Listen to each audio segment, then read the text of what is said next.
Good morning, KYMC, and sa lahat na nanonood sa atin online and sa simbahan. Welcome sa ating Sunday service. And today, makipagbukas kayo sa akin ng Biblia sa aklat ng Psalms chapter 33, verse 6 to 9. Ulitin ko, Psalms chapter 33, verse 6 to 9. Kung nabasa na ninyo ito o di nyo pa nabasa, samahan nyo akong basahin. Psalms 33,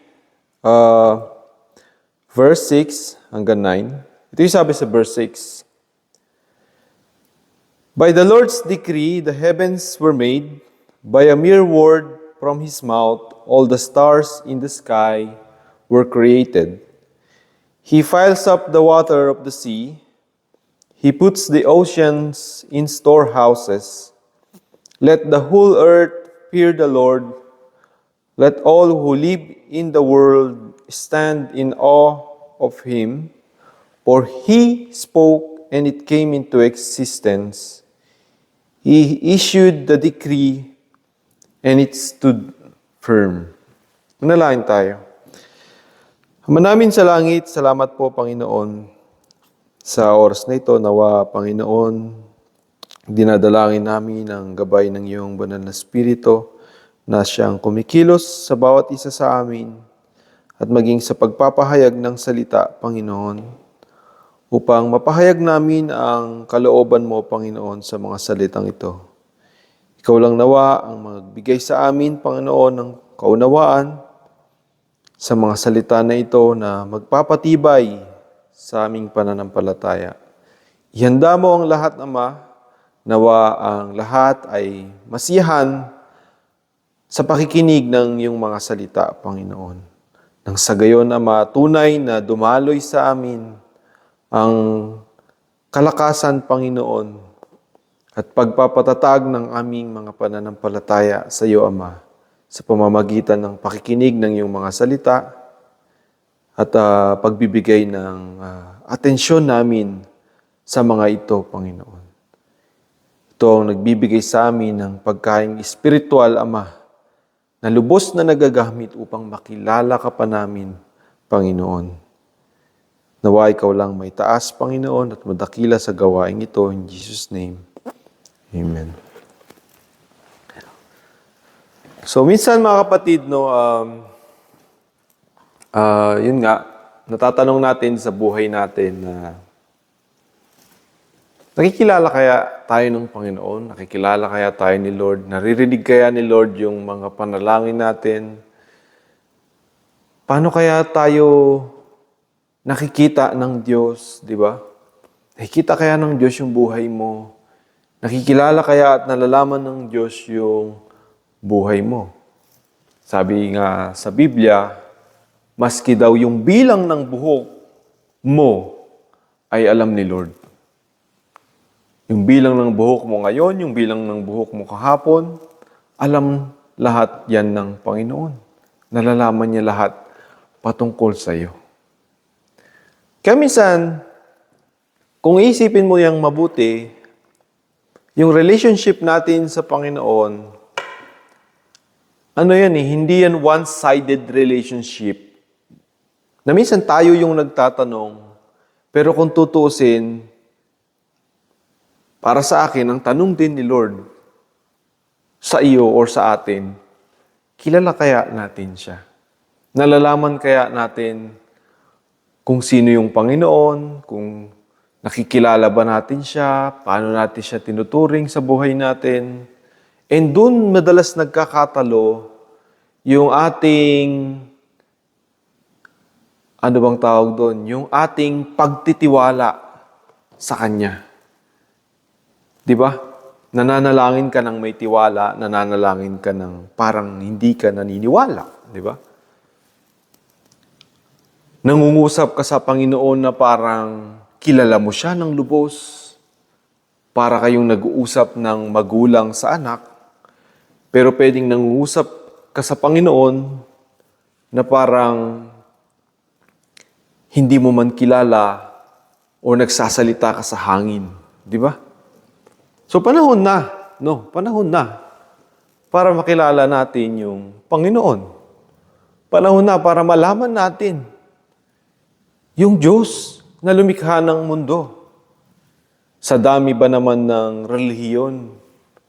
Sa dami ba naman ng kaalaman na kumakalat sa lipunan, sa mga tao, sa mga kakilala ninyo? Kunti lang yung maririnig mo patungkol sa Diyos. Kung may maririnig ka man sa pagtuturo sa mga katuruan na mula sa Diyos, madalas pagtatama sa pamumuhay ng tao, which is para lang din naman sa atin, para sa buhay natin, ikakaayos ng buhay natin, tayo na lang palagi, kasalanan na lang natin palagi, yung napag-uusapan. Kasi hindi na nakaka-move on madalas yung tao doon. Hindi na nakakaalis yung tao doon. Gusto naman ni Lord yun. Gusto naman ni Lord na makinig ka. Gusto naman ni Lord na maturuan yung buhay mo. Gusto naman ni Lord na maging maayos yung buhay mo. Kahit na hindi mo siya masyadong nakikilala, hindi mo na siya masyadong napapansin, binibigyan ka pa rin niya ng hininga, binibigyan ka pa rin niya ng pag-asang gumising kinabukasan, di ba? Binibigyan ka pa rin niya ng pagkain sa hapagkainan, di ba? Nabubuhay ka pa rin sa araw-araw, nasusurvive mo yung mga suliranin na minsan nakala mo hindi mo malalampasan, pero na-overcome mo sa tulong niya. Kaya panahon na para makilala natin yung Panginoon, di ba? Siya naman, di ba? Si Lord naman. And sabi ko nga kanina, sa dami din ng sinasamba ng tao, pwedeng hindi mo nalalaman or hindi mo alam isipin. Yun ang problema minsan eh. Gusto mong isipin pero hindi mo alam isipin. Hindi mo alam isipin kung paano mo ito malalaman yung patungkol sa Panginoon, yung patungkol sa Diyos. Kasi ang dami mo na na-compare. May sumasamba sa rebulto, may sumasamba sa santo na ganito, sa pangalan ng santo na ganyan. Sino ba talaga yung Diyos? Ano ba talaga yung si Lord? Sino ba talaga yung lumikha ng mundo? Diba? Parang napakarami na ng description. Nagkalito-lito na. Yung iba, gumawa ng sarili nilang version para ma-please yung mga ginagawa nilang mali. Diba? Kahit na nagpapatuloy sila sa kasamaan, or sa kanilang mga bisyo na para sa sarili, or hindi sila nananakit ng kapwa, or minsan nakakatulong naman sa tao. Let's say, sa sugal, di ba? Sa mga bagay na walang kabuluhan, pag-ibig sa kayamanan. Nag-create yung tao ng description na akala mo yun yung Diyos. Kasi yun yung nakikita mo sa kanila, nakagisnan mo, nakalakihan mo. So, ang hirap malaman, ang hirap tignan. Lord, nasan ka ba? Lord, Panginoon, paano ko ba titignan yung Panginoon sa langit? Pag tinitignan ko yung kalangitan, pag tinitignan ko yung nilikha niya, siya ba yung nakikita ko? O yung image o yung mga imaheng sinasamba, o yung mga description ng tao na hindi naman talaga siya. Diba? Kaya minsan, tanong natin diba? Tanong talaga natin, Lord, kilala mo kaya ako? Lord, napapansin mo ba ako, Lord? Pero tanong din ni Lord, kilala mo din ba ako? Napapansin mo din ba ako? Pag tumitingin ka ba sa langit, ako yung nakikita mo. O ibang Diyos yung nakikita mo, baka Diyos ng pera yung nakikita mo. Di ba? Diyos ng kayamanan, Diyos ng sanlibutan. Kaya napakaganda na malaman natin kung sino yung ating tinitignan. Bata ka pa ngayon, or matanda ka man na ngayon, napakaganda na meron kang pagtingin sa Panginoon na talagang pagtinignan mo direct. Parang yung kay Moses, sabi ng Bible, nakita niya yung Panginoon face to face. Or parang yung kay Jacob, nakipag-dwell siya sa Panginoon. Sabi niya, I have seen the Lord. Face to face. Mukha sa mukha. Alam niyo yung description na yon? Hindi lang yun evidence ng physical mo na nakita eh. Evidence yun ng nakilala mo, yung tinitingnan mo. Nalaman mo yung tinitingnan mo, ito pala, hindi pala sila. Hindi pala ito. Ito palang itsura niya. Ito pala yung si Lord, yung Diyos na sinasamba ko. Di ba napakagandang bagay nun? Mga kapatid. Di ba sobrang napakahalaga nun sa atin ng mga mananampalataya na yung Diyos na tinitignan natin, ito pala, alam na natin na siya pala, di ba? Hindi na tayo nalilito kung saan tayo titingin. Hindi na tayo nalilito kung ano yung nararamdaman niya, kung ano yung iniisip niya. Kasi alam na natin siya, kilala na natin siya. And, ayun na nga. Sa madaling salita, dahil marami tayong itinanim na maling pagkilala sa Diyos, either sa science, sa relihiyon, sa araw-araw na pamumuhay, marami tayong lilinisin, marami tayong aalisin, marami tayong bubunutin hanggang sa maalis yung mga nakatakip sa ating mata. And then, ilalagay natin at itatanim natin kung sino siya. It takes time. Di ba? It takes time, but it is worth it to know who the Lord is. Sobrang sarap na makapiling ninyo yung Panginoon ng totoo. Parang si John. Alam niyo ba si John, yung si Apostle John? Kapag doon sa Book of John, sinulat niyo ni John di ba? Tapos doon, hindi niya sinusulat yung pangalan niya. Ang nilalagay niya, John the Beloved. John who, yung disciple, the disciple, sabi niya, siya yung tinisdescribe niya, pero sabi, the disciple, yung disciple na humihilig sa dibdib ni Jesus, parang nahihiga sa paanan ni Jesus. Dinidescribe niya yung sarili niya na parang meron silang close relationship ni Jesus to the point na hindi niya pinapangalanan yung sarili niya. Doon sa sarili niyang book na sinulat, kundi dinidescribe niya na yung isang disciple na mahilig mahiga sa dibdib ni Jesus. Yung isang disciple na mahilig yumakap sa Panginoon. Yun yung description niya ng kanyang sarili. Ibig sabihin, ine-express niya kung gaano niya kakilala yung nakikilala niya. So sabi dito sa Psalms chapter 33, it means gusto nating makilala yung Panginoon. Umpisahan natin sa simula, di ba? It takes time. Sabi dito sa Psalms 33, verse 6 to 9, by the Lord's decree, the heavens were made. By a mere word from His mouth, all stars in the sky were created. Sabihin, sabi dito, kapag daw ang Panginoon ay nagbitaw ng kautusan, ng decree, nagsalita siya, ipinahayag niya, sa pagmamagitan ng pagpapahayag niya, nalikha yung kalangitan. Ganun siya ka makapangyarihan. Ganun siya ka all-powerful sa kanyang trono. Yan yung trono ng Diyos. Pag tumitingin ka sa langit, kagaya ni Stephen sa Book of Acts, nakita niya yung trono ng Diyos. Nakita niya si Jesus nakaupo sa kanang trono ng Panginoon.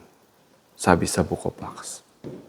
Yung disciple na pinagbababato na hanggang sa mamatay siya, nakatingala siya sa langit. Panginoon, patawarin mo sila. And habang nakatingala siya sa langit, nakita niya yung anak ng Diyos, si Jesus, na nakaupo sa kanang trono ng Ama.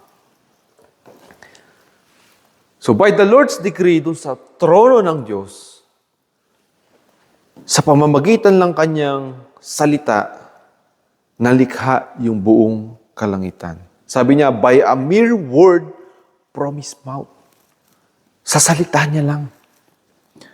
One word from the mouth of God, things will come to exist. Ganun siya kamakapangyarihan. Kaya mga baliwala yung mga nangyayari sa lipunan. Yung mga korupsyon na meron ng tao, baliwala lahat yan sa Panginoon. Hindi nila kayang higitan yung Panginoon pagdating sa kapangyarihan niya. By a mere word from His mouth, all the stars in the sky were created. Sabi niya sa verse 7, He piles up the water of the sea. Alam niyo ba yung mundo noon? Kaya bilog yan o flat. Yung mundo noon, nakalubog sa tubig. Alam niyo ba nung panahon ni Noah na yung buong mundo lumubog sa tubig? Kung i-explain ng science saan nagmula yung tubig na yon, napaka-imposible mga kapatid. Napaka-imposibleng malaman. Diba? Ibig sabihin, yung tubig umakyat sa taas, tapos nawala yung tubig sa ibaba. Diba? Ibig sabihin, umulan ng malakas na malakas. Yung tubig sa dagat, nag-evaporate. Bumalik sa lupa, pagbalik, lumubog yung buong mundo. Diba? Kahit science, hindi yun kayang i-explain. Diba? O merong maybe pinagtatakpan yung science. Diba? Namin kasi ngunungalingan ngayon eh.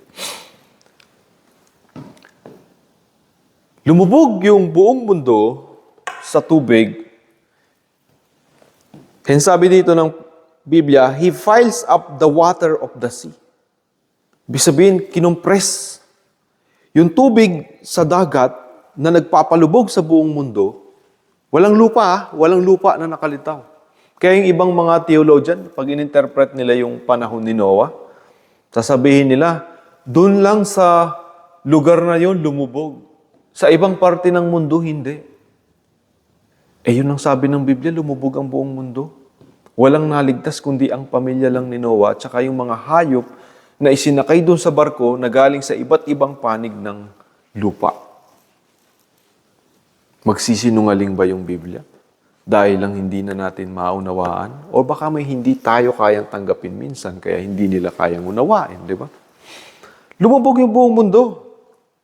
Pero ginawa ng Panginoon, dahil alam naman niya na matagal na yung tubig na yan na nasa ibaba, kinumpres niya yan. Kinumpres ng Panginoon yung tubig hanggang sa lumitaw yung lupa. Ayaw niyong maniwala, no? Mamaya, babalikan natin sa Genesis. Kinumpres ng Panginoon yung lupa, ay yung tubig, hanggang sa lumitaw yung lupa. Ibig sabihin, mga kapatid, sa ilalim ng lupa, o sa ilalim ng tubig, merong malakas na pressure ng tubig na nakakompress. Anytime, isang pitik lang ng Panginoon, isang salita lang ng Panginoon. Pag yung tubig na yan bumukas, lahat ng kamangmangan ng tao, lulubog sa tubig. Lahat ng kawalang paniwala ng tao sa Diyos, lulubog sa tubig. Hindi niyo ba yun na alam? Hindi niyo ba alam bakit yung tubig nanggagaling sa bundok? Ba't nanggagaling sa taas? Ano yun? Umulan? Dalang na nga lang umulan eh. Pero yung sibol sa galing sa bundok, hindi tumitigil. Kasi nga, yung kinompress na tubig na nasa ilalim ng lupa, nagkikreate yan ng sibol. Kaya nga pag pumunta kayo sa bundok, kaya nga yung mga bundok matataas eh. Meron yan mga fountain of water sa loob. pressurized sa pinakailalim ng lupa, umaangat sa bundok, dumadaloy sa mga ilog at bumabalik sa dagat dahil sa decree ng Panginoon. Inutusan ng Diyos yung tubig na huwag kang lalampas sa hangganan mo sa lupa. Kaya nga hindi lumulubog yung mundo. Dahil hindi naigagalaw yung decree na yun. Hindi nawawala yung decree na yun. Inutos yun ng Panginoon at hanggang ngayon, nag-i-exist yung salita ng Panginoon sa nilikha, sa creation. Di ba? Sabi niya sa Genesis chapter 9, sabi niya, God said, salita ng Panginoon, by a mere word from His mouth. God said, let the water under the sky be gathered to one place and let the dry ground appear. And it was so. And God called the dry ground land, the earth, and the gathered waters He called sea, yung dagat. So, ibig sabihin, merong malakas na pressure sa ilalim ng lupa na parang minsan ng tao, binabaliwala na lang itong mga ito. Binabaliwala ng tao to the point na ayaw na nilang maniwala na ng Diyos nag-i-exist.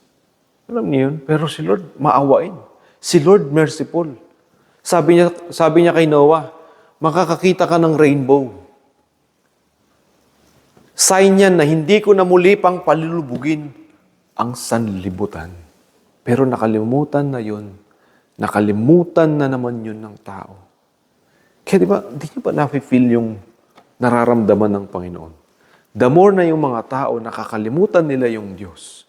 To the point na hindi lang nila nakakalimutan. Ginagawa pa nila yung masamang ayaw ng Diyos na mangyari. Ayaw ng Diyos na ginagawa. Taliwas sa mga bagay na nilikha ng Diyos. Kaya nga, kapag ka ang buhay mo, meron ka mga ginagawang taliwas sa creation, meron yung consequence. Diba? Meron yung consequences sa buhay. Kapag yung magulang, nag-away, naghiwalay, taliwas yun sa creation, meron yung consequence sa kanilang mga anak. Kapag yung babae, di ba, laging nag-aasawa ng iba-ibang lalaki, meron yung consequence sa buhay ng tao. Yung science nga, ina-explain yan eh. Pagka yung babae, nag-aanak, tapos iba-iba yung lalaking nagiging asawa niya. Nagkakaroon ng impact sa sarili niyang katawan kasi yung DNA ng mga bata na napupunta sa tiyan niya, paiba-iba. Hanggang sa merong nababaliw, natotorment yung utak nila. Dahil doon sa changes na paulit-ulit na nangyayari. Yung DNA ng lalaki na paulit-ulit nag-create ng changes doon sa brain ng babae. Kaya nga hindi mo pwedeng gawin yung hindi kalooban ng Diyos. Hindi mo pwedeng sundin or ibaliwalain yung pagkakalikha ng Diyos kung paano niya yun dinesign.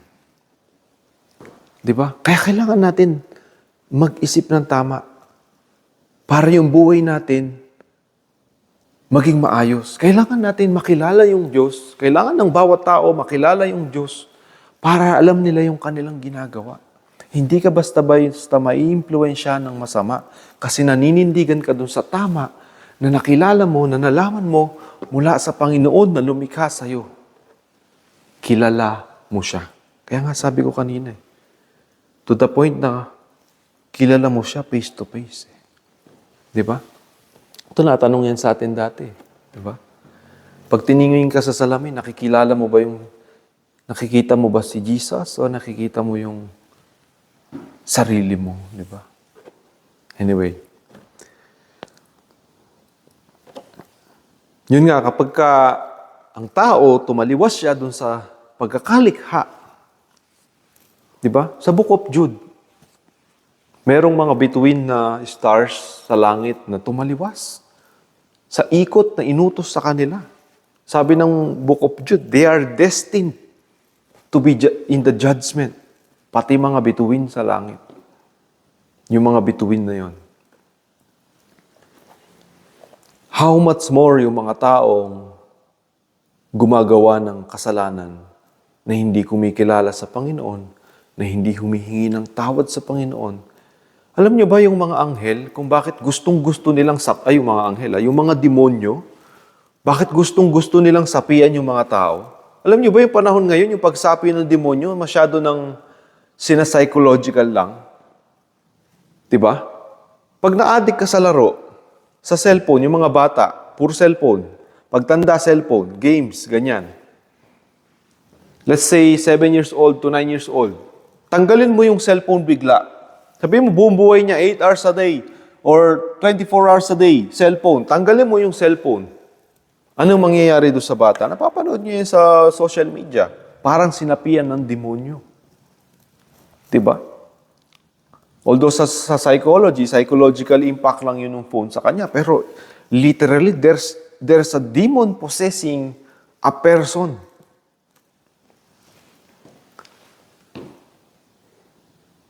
Alam niyo ba bakit yung tao gustong-gusto sapian yung demonyo? Bakit gustong-gusto sapian yung tao? Kasi binigyan tayo ng privilege na maligtas eh. Merong Jesus Christ na nagkatawang tao para maipako sa krus at maligtas tayo. Pero walang Jesus Christ na naging angel para mapako sa krus, para maligtas yung mga angel na nag-fall. Kasi meron na silang eternity eh. Tayo wala pa. Kaya meron tayong privilege. Minahal tayo ng Panginoon ng higit sa mga anghel. Meron tayong privilege of salvation. Ganun tayo kamahal ng Diyos. Pero madalas binabaliwala natin. And madalas dahil nga sa masyadong takot na yung tao sa mundo, takot na yung tao sa pamumuhay sa mundo, nadadala tayo ng masyadong maraming alalahanin, and at the same time, kinokorrupt tayo ng mga tawag ng laman, di ba? Nawawalan tayo ng maayos na direksyon. Hindi sa buhay, magiging maayos man ang buhay mo, pero walang direksyon patungo sa Diyos. Kaya nga sabi ng Biblia, aanin ng tao ang lahat ng yaman sa mundo kung mapapabayaan naman yung kanyang kaluluwa. What shall it profit a man? Yun. If he gains the whole world but loses his own soul. Nawalan ng kaluluwa. Kaya nga may mga tao, halos parang yung term na walang kaluluwa yung tao na yan. Di ba? Nasobrahan na sa pagkasakim, sa pagkamanhid. Di ba? Sabi niya, he piles up the water of the sea. He puts the oceans in the storehouses. Ibig sabihin, in-stock niya. Yung tubig na yun, hanggang ngayon, nasa ilalim pa rin ng lupa. Kaya sabi niya dito, let the whole earth fear the Lord. Let the whole earth fear the Lord. Matakot kayo sa Panginoon. Hindi niya tinatakot yung tao. Tinanggal niya yung tubig para makapamuhay yung tao. Pero matakot kayo sa Diyos na may kakayahang gawin yun. Dahil walang sino man yung meron kakayahang pigilan yun kung tatanggalin natin yung Diyos sa equation or sa importansya ng buhay dito sa mundo. Kahit pa gaano ka maging asensado yung lipunan, di ba? Kahit pa gaano maging kaunlad yung sanlibutan, hindi nyo pwedeng tanggalin yung Panginoon sa equation. Kung paano tayo namumuhay, kung bakit tayo nabubuhay, at kung bakit tayo may buhay sa araw-araw. Hindi pwedeng tanggalin ng tao yan. Hindi pwedeng malaman na lang ng tao na pwede na nilang gawin lahat ng kasamaan. Parang ito si Lord, pinipigilan yung ocean. Ito si Lord, pinoprovide yung oxygen na hinihinga ng tao. Kung tanggalin ni Lord lahat yan, saan ka bibili ng oxygen araw-araw? Di ba? Saan ka titira na lupa kung tubig na lahat? Di ba?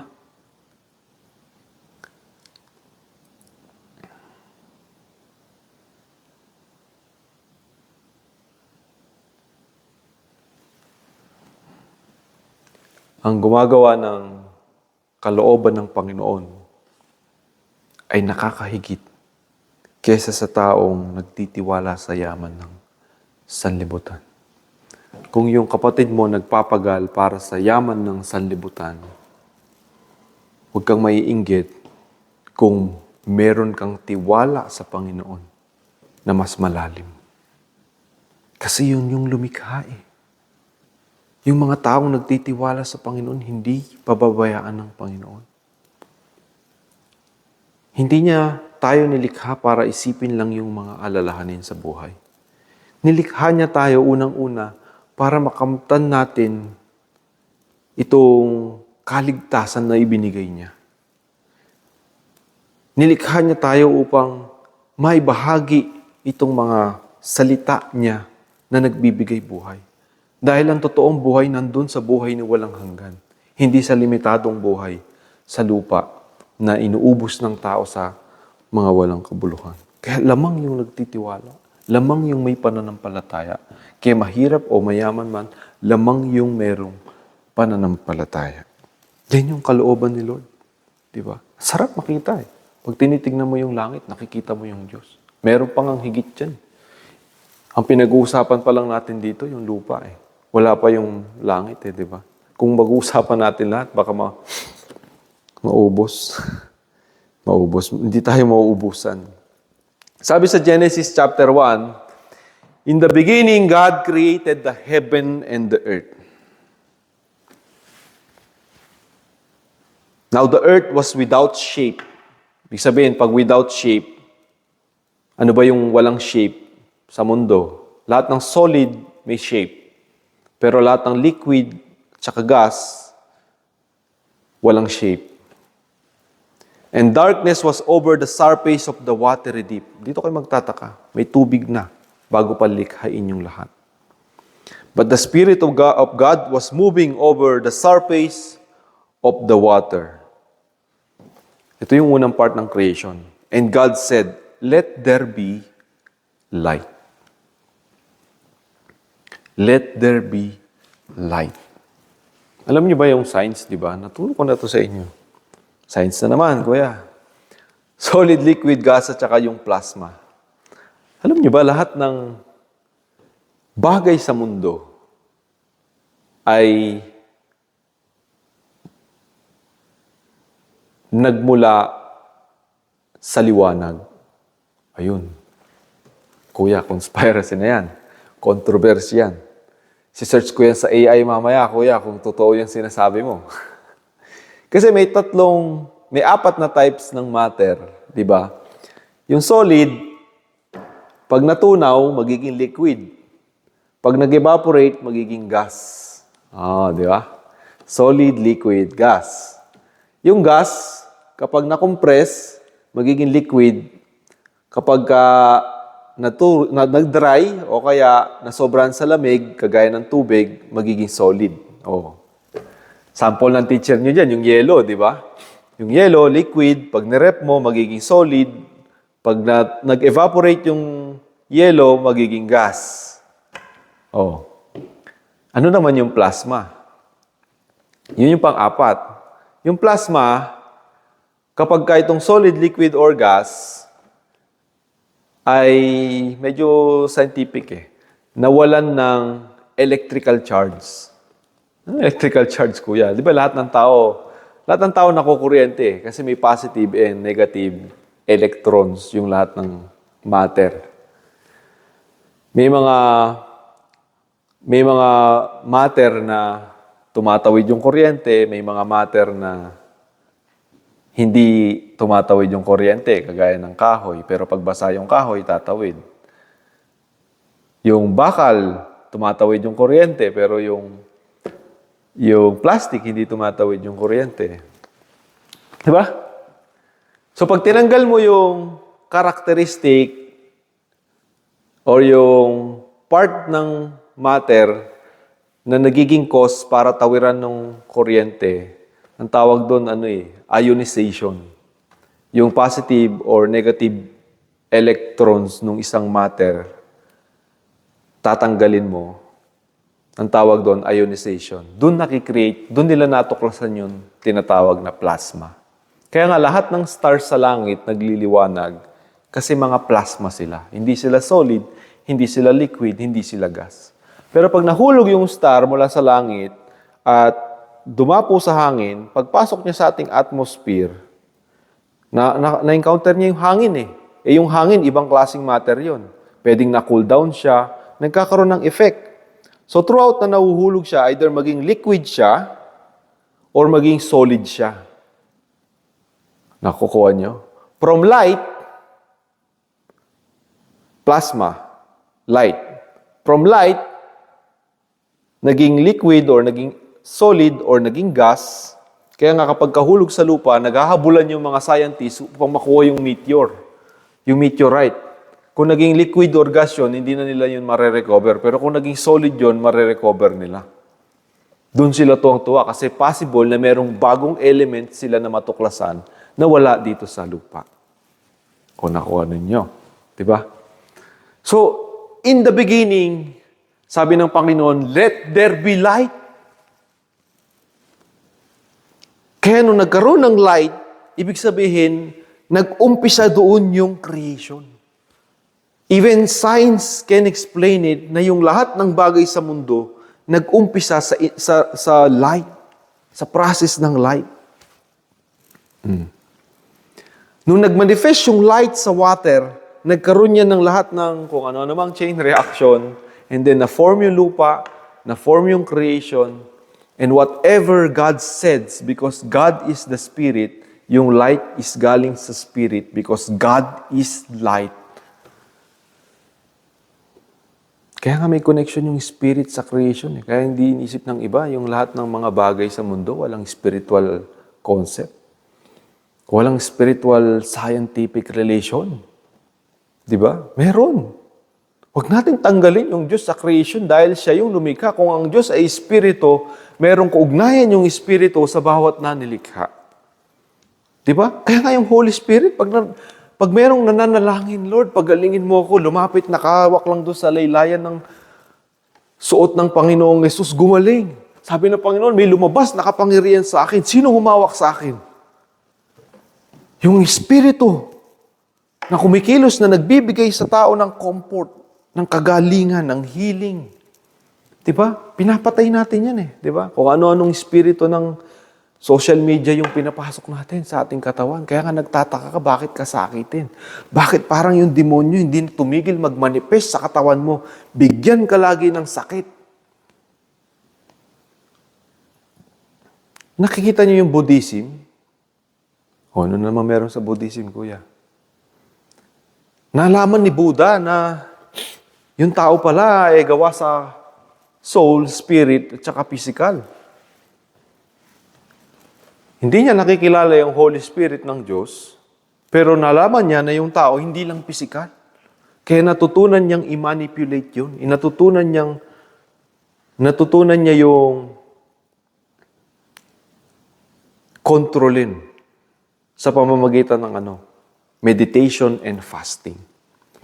Kapag pinapatay yung physical, yung laman, nagkakaroon lalo yung tao ng intervention sa spiritual.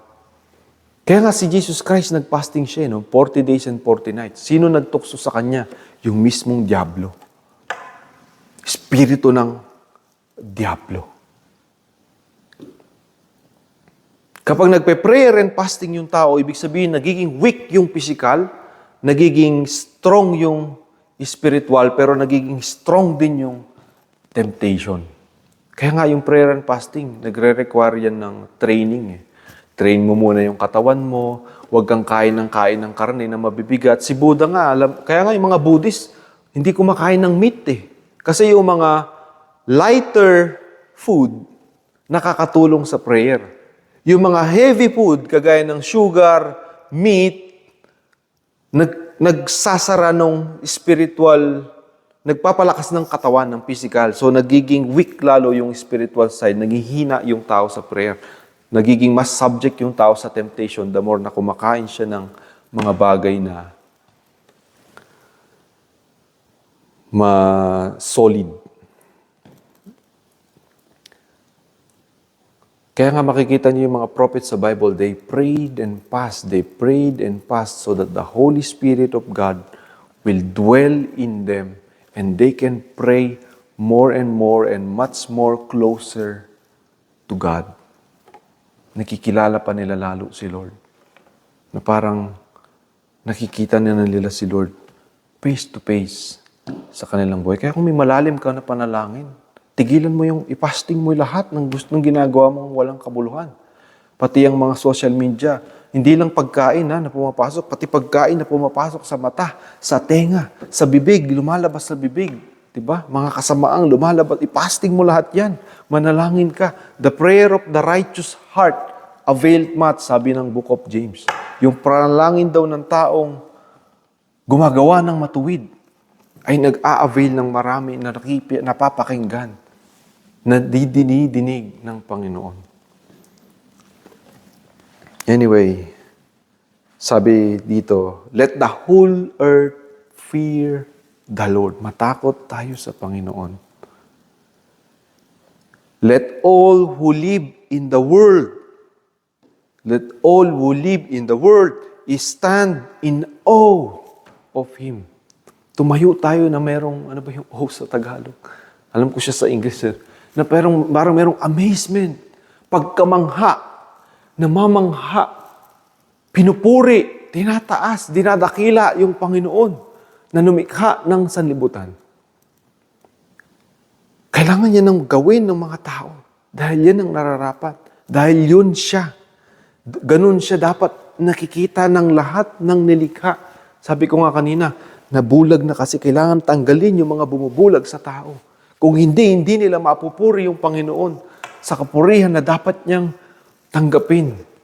Hindi dahil tinatakot niya tayo para purihin niya natin siya, kundi dahil binibigay niya sa atin lahat ng klase ng pagmamahal na hindi natin nakikita o nalalaman.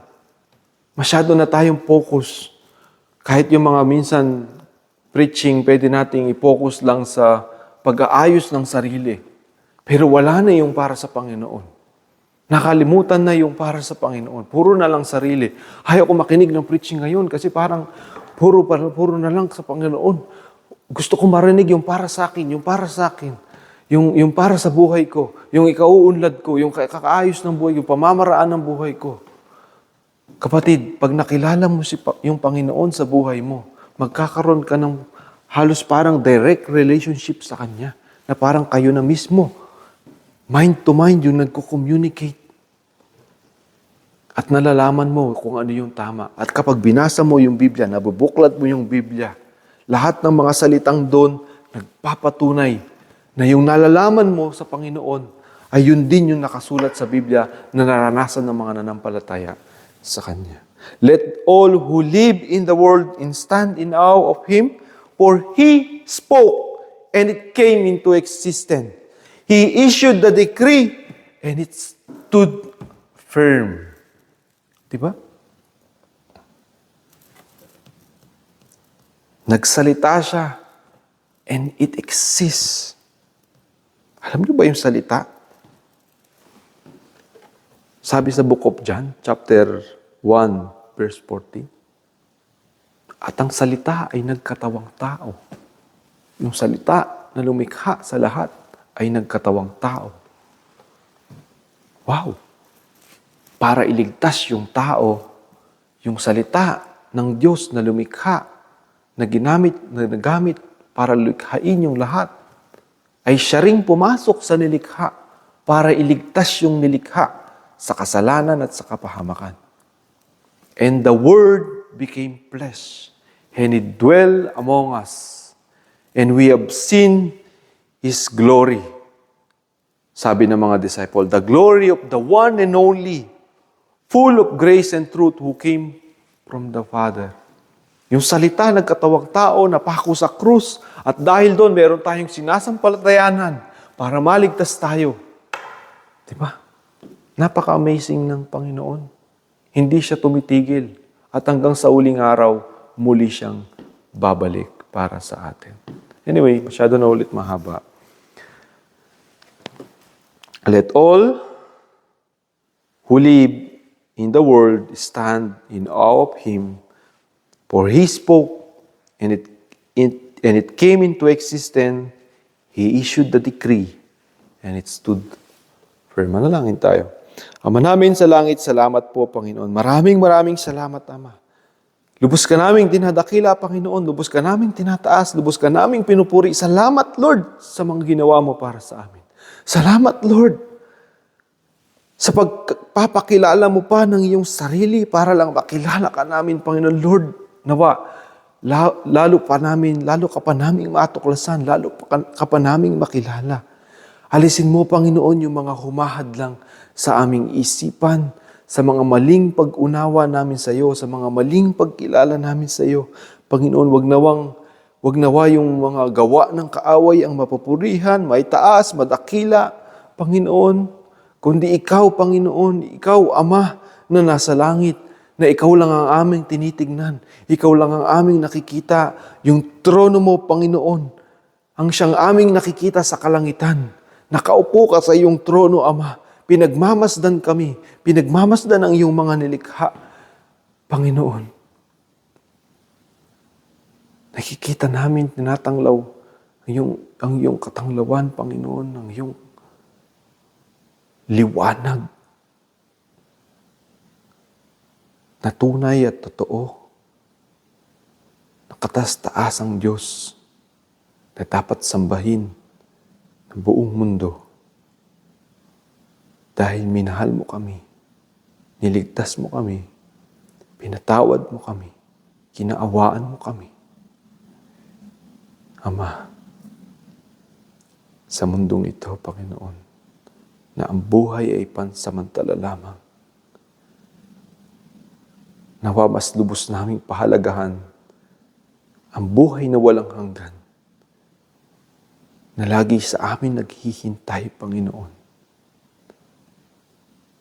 na aming tinanggap sa pamamagitan ng pananampalataya